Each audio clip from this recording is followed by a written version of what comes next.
SR cartoon point. বন্ধুরা, আজকের গল্প গাজর কন্যা।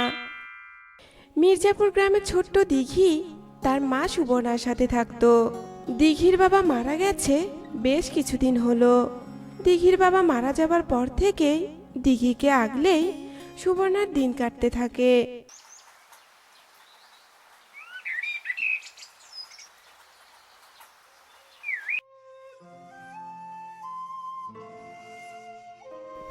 ও মা, কি হয়েছে তোমার মা? তুমি এমন উদাস হয়ে বসে আছো কেন? কি হয়েছে বলো তো? বুঝতে পেরেছি, তোমার নিশ্চয় বাবার কথা মনে পড়ছে, তাই না মা? পাগলি মেয়ে আমার, তুই তো আমার মন বুঝতে শুরু করেছিস রে মা। হ্যাঁ রে, তোর বাবার কথাই মনে পড়ছে আমার। তোর বাবাকে কেন যে ভগবান তুলে নিল, তোর বাবা না থাকায় আমার মাথার উপর থেকে যেন ছাদটাই আমি হারিয়ে ফেলেছি। তবে তুই তো আমার কাছে আছিস, আমার আর মন খারাপ থাকবে না রে মা। হ্যাঁ মা, আমিই তোমার মন ভালো করে দিব।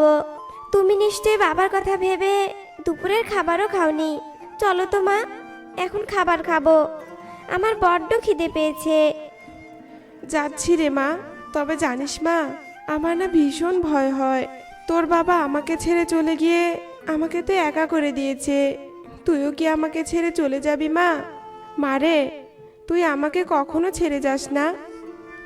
মা, তুমি যে কি বলো না, এইসব উল্টাপাল্টা কথা বলো না তো মা। চলো, আমাকে খেতে দাও তো, আমার আর খিদের জ্বালা সহ্য হচ্ছে না। দিঘির এমন কথা শুনে সুবর্ণা দিঘিকে নিয়ে ঘরে যায়। এভাবে অনেক কষ্টে মামের দিন কাটছিল।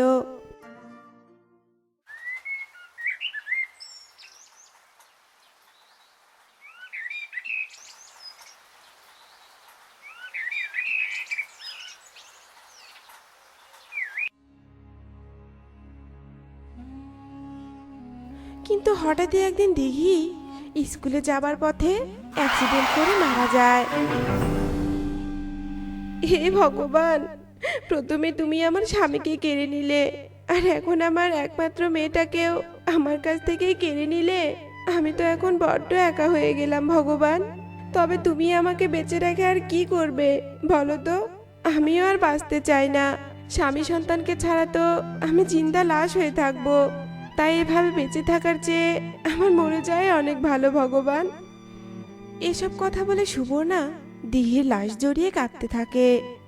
এরপর সুবর্ণার প্রতিবেশীরা সুবর্ণাকে বুঝিয়ে দিঘিকে শ্মশানে নিয়ে যায় আর দিঘির সৎকার করায়। কিন্তু দিঘিকে ছাড়া সুবর্ণা কেমন জানি পাগলের মতো হয়ে যায়, আর একা একা তার অনেক কষ্টে দিন কাটতে থাকে।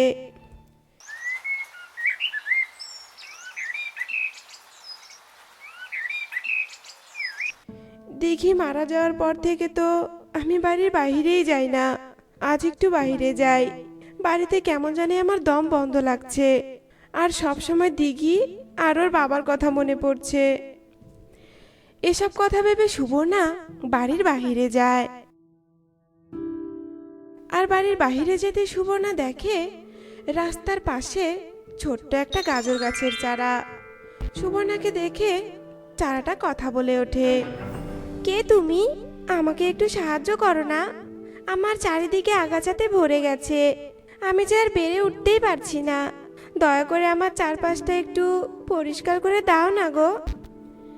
গাজর গাছকে কথা বলতে দেখে সুবর্ণা ভীষণ অবাক হয়। অদ্ভুত তো, তুমি একটা গাজর গাছ হয়ে এভাবে কথা বলছো কি করে? তুমি কি গাজর কন্যা নাকি? সেসব না হয় পরে শুনবো, তবে আমি আগে তোমার আগাছাগুলো পরিষ্কার করে দিচ্ছি। তোমাকে দেখে তো আমার কেমন জানি মায়া হচ্ছে গো। এ কথা বলে সুবর্ণা গাজর চারার চারপাশটা পরিষ্কার করে দেয়। উফ, বড্ড শান্তি পাচ্ছি। আসলে আমি কোনো গাজর কন্যা নই, আমি একটা পরিকন্যা। আমি পৃথিবীতে ভ্রমণে এসেছিলাম, আর তখনই একটা তান্ত্রিক আমাকে একটা গাজর বীজে পরিণত করে ছুঁড়ে মারে। আর সেই বীজটা উঠতে উঠতে এসে এখানে পড়ে, আর এখানে এসে বীজটা মাটিতে পড়ে থাকতে থাকতে চারায় পরিণত হয়। আর তারপর থেকে আমি কথা বলতে পারছি। তবে আমার চারপাশে এত আগাছা হয়েছিল যে আমার দম বন্ধ লাগছিল, তাই আমার চারপাশে আগাছা পরিষ্কার করতে তোমাকে বলেছিলাম। এসব তো বুঝলাম, তবে তুমি পরিকন্যা হও আর যাই হও, তুমি যেহেতু একটা গাজর গাছ, তাই আমি তোমাকে গাজর কন্যা বলেই ডাকবো। কিন্তু গাজর কন্যা, তোমার মুক্তির কি কোনো উপায় নেই? আছে তো, আর আমি যখন একটা পূর্ণ গাজরে পরিণত হব, আর তখনই কেউ যদি আমাকে তুলে নেয়, তখনই আমি আমার রূপ ফিরে পাবো। ও, এই ব্যাপার। তবে তুমি কোনো চিন্তা করো না, তুমি যতদিন না পূর্ণ গাজরে পরিণত হচ্ছ, ততদিন আমি তোমাকে আগলে রাখবো। এরপর যেমন কথা তেমন কাজ। সুবর্ণ ওই গাজর গাছটাকে নিজের সন্তানের মতো আগলে রাখতে শুরু করে। গাজর গাছের গোড়ায় জল দিত, গাজর গাছটার গোড়া পরিষ্কার করত, আর এভাবেই বেশ কিছুদিন কেটে যায়।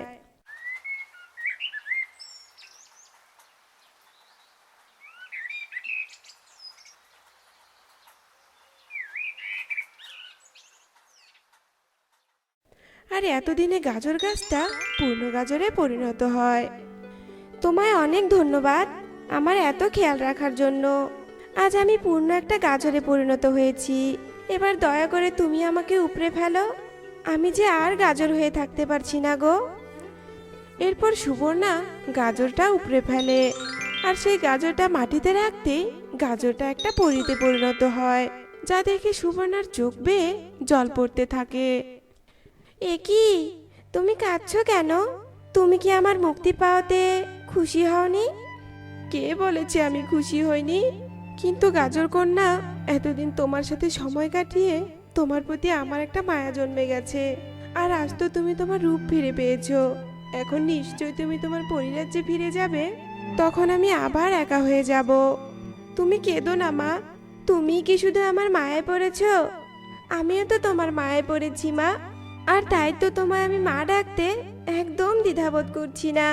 তবে তুমি কোনো চিন্তা করো না মা, আমি পরিরাজ্যে ফিরে গেলেও মাঝে মাঝে তোমার সাথে এসে দেখা করে যাব। এবার তাহলে আমি চলি মা, বিদায়। এ কথা বলে পরি সেখান থেকে চলে যায়, আর সুবর্ণার চোখের জল মুছতে মুছতে বাড়ি ফিরে আসে।